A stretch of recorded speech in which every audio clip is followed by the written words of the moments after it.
Hello అండి. ఈరోజు మనం దిల్షుఖ్నగర్ బాబా టెంపుల్కి వెళ్దామా. ఈ బాబా సేమ్ మనకి షిర్డీలో బాబా ఎలా ఉంటారో అలానే ఉంటారు. సెకండ్ షిర్డీ అని కూడా పిలుస్తారు అనమాట. ఇక్కడ మనకి టెంపుల్లో చాలా పీస్ఫుల్నెస్ ఉంటుందండి. ఒక్కసారి వెళ్తే మళ్ళీ మళ్ళీ వెళ్ళాలనిపిస్తుంది ఈ టెంపుల్కి.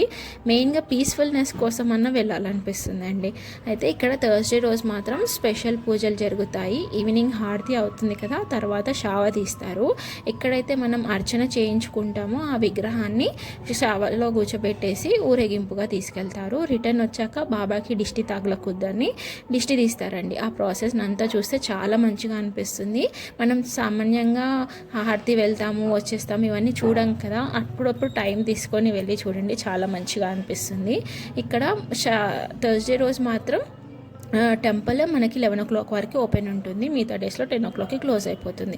సో ఇదంతా షావా పక్కన పెట్టేసినాక అప్పటి వరకు బాబాని నైట్ హారతికి రెడీ చేసేస్తారు. అప్పుడు బాబాకి ఎలాంటి అలంకరణ ఉండదు, రుద్రాక్ష ఒకటే ఉంటుంది. అండ్ పక్కన చంబో గ్లాస్ మాత్రం కంపల్సరీ పెడతారు, తినిపిస్తారు, మూతి తుడిస్తారు. ఇవన్నీ చాలా బాగా అనిపిస్తాయి చూస్తే. ఇంకా నైట్ హారతి క్లోజ్ అయిపోయాక ప్రసాదం ఇస్తారండి, చపాతీ అండ్ ఆలు. చాలా టేస్టీగా ఉంటుంది. ఒకసారి విజిట్ చేసి బాబా బ్లెస్సింగ్స్ తీసుకోండి.